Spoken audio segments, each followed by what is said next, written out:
Hey everybody, it's Anna and welcome back to my BookTube channel. This video is going to be my Geekly wrap-up for the week of April 6th through April 12th, also known as, I think, week 6 of self-quarantine, social isolation, fun times.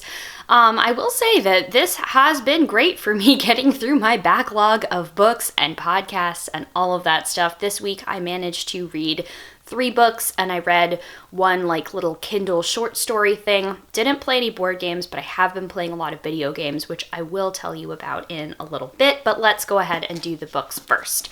So, the first book that I finished was The Sinister Mystery of the Mesmerizing Girl by Theodora Goss. This is the 3rd book in a series, and it follows the detective agency of monstrous gentlewomen as they are trying to solve, well, you're not really sure what this mystery is. And the reason why is that this book is kind of a disaster.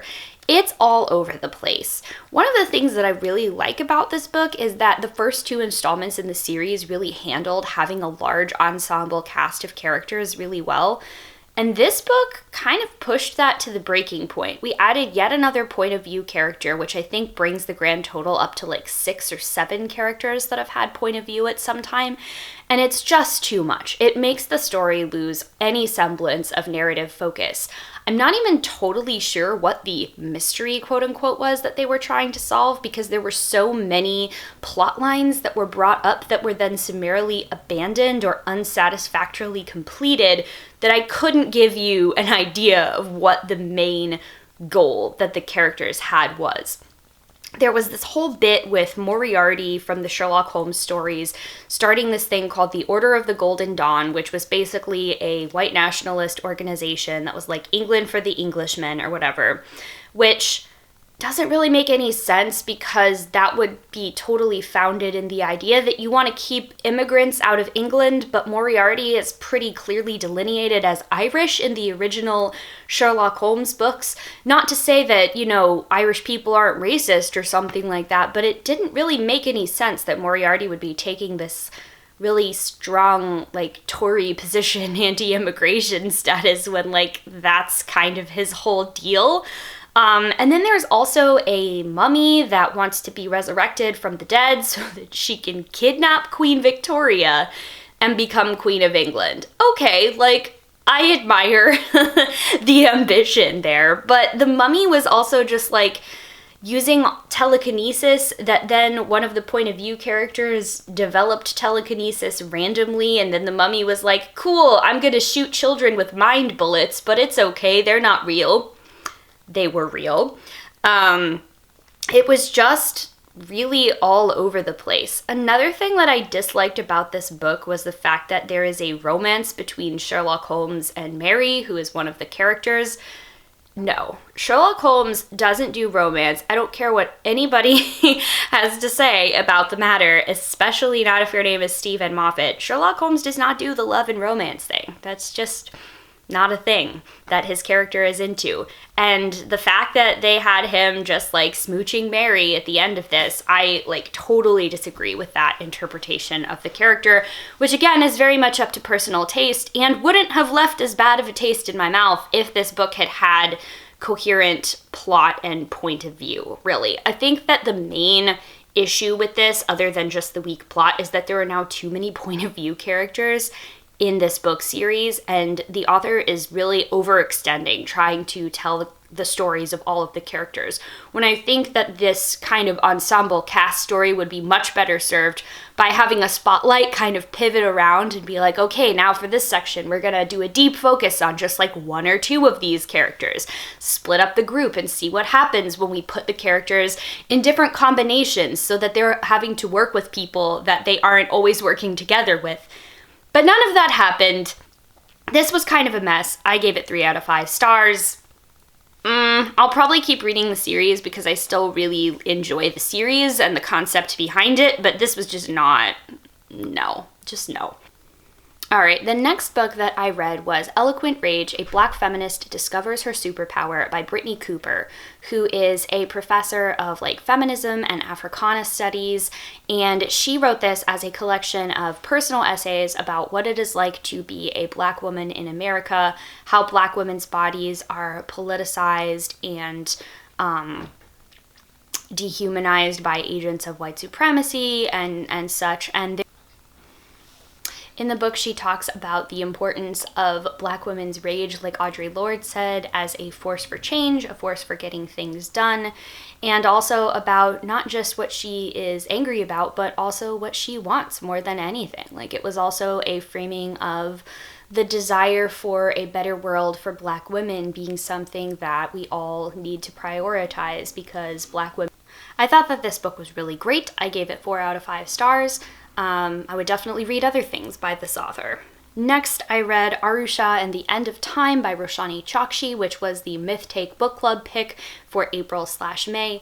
It's the story of Aru, who is a 12-year-old girl that lives in a museum of ancient Indian art with her mother, and one day she lights a cursed lamp that awakens an entity called the Sleeper that freezes everybody in time and is going to bring about the end of time unless Aru and her new friend Minnie can fulfill their destinies and basically become the legendary demigods known as the Pandavas that they were always destined to be. I thought that this book was incredible. It's part of Rick Riordan Presents, and I know that I am way super behind on reading all of those books. I've been meaning to do that for ages, absolutely, and just now getting around to it.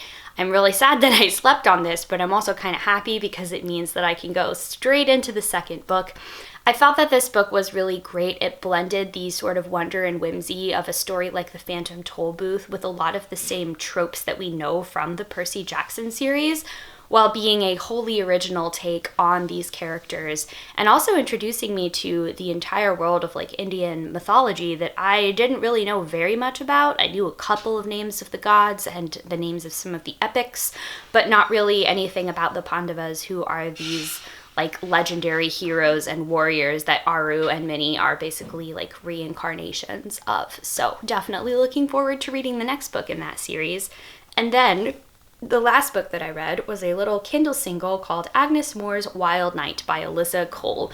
This is a little historical romance novella about an African woman who is living in the court of James I of England as part of his court exotics, in air quotes there. This is actually based off of a true story about a tournament that really did take place, similar to the tournament in the book. And it was like the tournament of the White Knight and the Black Maiden or something like that. And basically the prize of the tournament was whoever was best at fighting in the tournament was going to get to kiss her as the prize.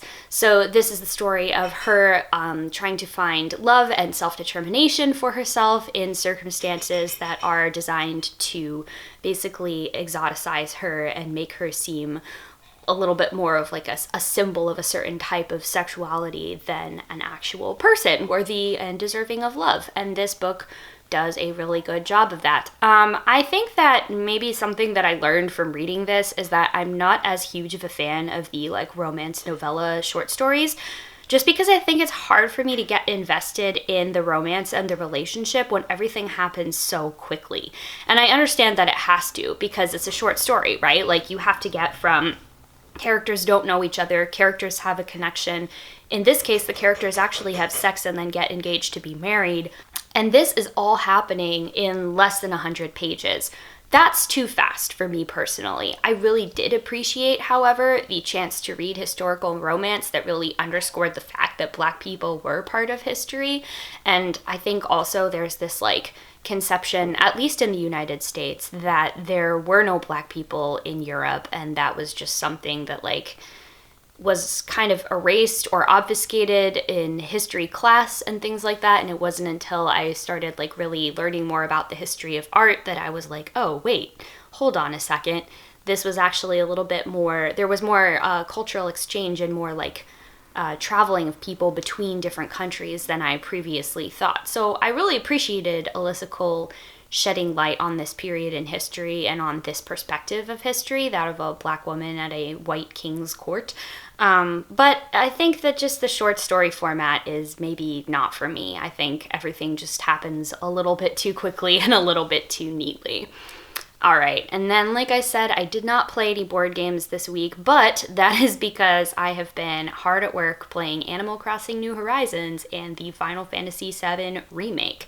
So that's basically what I spent my entire weekend doing. I luckily was able to craft all of the Egg Day recipes that creepy Zipper the Bunny gave to me, and I was fully leaning into the Zipper the Bunny as a horror movie villain memes, including taking a couple pictures of some scary stuff that I put on my island to lean into that. So if you want to see that, if you care about my like weird Animal Crossing photos, let me know, I guess, in a comment, and I'll see if I can figure out the best way to share that with people.